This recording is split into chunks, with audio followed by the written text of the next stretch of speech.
Well, it's now mid-June, out in the orchard taking a look at our peaches. Wanted to show you guys what we've been doing to try and protect our crop. As you know, we've put a lot of work into trying to make sure we were going to have a crop at all this year, protecting from the different freezes and things that came. But the next thing on the list is dealing with bugs. So taking a look into some of our peach trees, we've certainly got some peaches in here, and you can already see that I've got some of these covered up. We get these little disposable socks. They prevent bugs from getting into the fruit, but that's kind of time consuming. I prefer it over spraying because you're not putting any sort of chemicals into anything. Not completely against spraying, I just hoping for a better balanced orchard that doesn't need anything like that. But this time of year, right before the Japanese beetles really start coming in, I've only seen a few so far, but once those start coming in, I want to get all this fruit protected because they will just swarm on top of these peaches and just eat them and cause them to ripen too prematurely and unevenly. And of course, once they've started eating it, I really don't want to finish it. So what we did at the beginning of the season, once the fruit really got set, we came out, took a lot of these different milk jugs and other similar sized jugs, and we cut a hole in the side here, and we put in here molasses and apple cider vinegar, and then mostly water to fill that up. And the idea is that will attract the bugs over to it. They'll go inside and they won't be able to fly back out. So as you can see, we've gathered quite a few in this trap. I'm coming out here today to try and clean a lot of these out, kind of replace some of what's in there, and even just throughout the season, if you just make sure they have enough water in there, chances are they'll continue to be effective. But out here we mainly tend to deal with a few different types of moths, with plum, curculio, and later in the season we even see some yellow jackets. But so far these traps seem to be really effective against moths and house flies and fruit flies, even a few types of beetles, though I don't think that they're going to help with the Japanese beetle problem.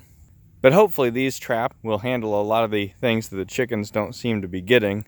But hopefully the chickens will help out quite a bit when it comes to the plum curculio and the Japanese beetles. So what we like to do is let the tree kind of determine what fruit is going to be saved. So it wasn't until they got to about this size that we went out here with the socks. And all we're doing is socking the ones that looked just absolutely perfect. No puncture wounds, no pectin oozing out of them or anything like that. We don't want to be saving something that, we're going to just be trapping a bug in on the inside. So something like this, we've already got a wound. This may very well be a decent piece of fruit that we can at least eat most of. But what I really want to save is the part of the crop that hasn't been touched at all by any bugs, because it does take some time to get these tied on there, and I don't want to waste that time on something that's already got bugs in it.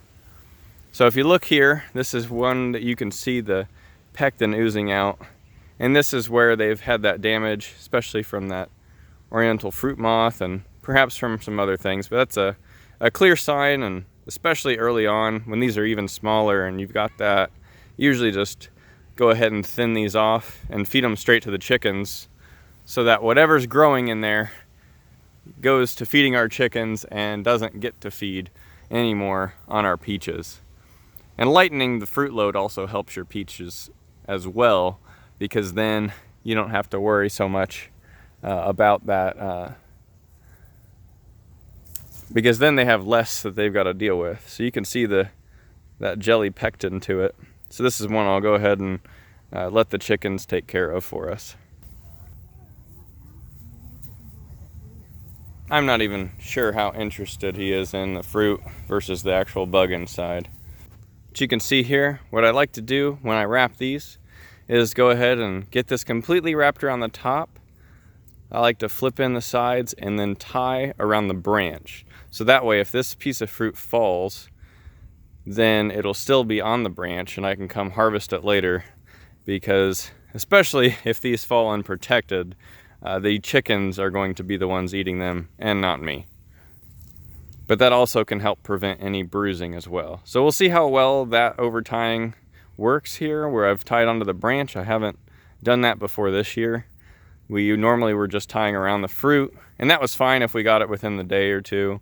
of the fruit being ripe, it didn't have enough damage that it really messed anything up too bad. So that's just me trying to improve that method a little bit and see how that works this year.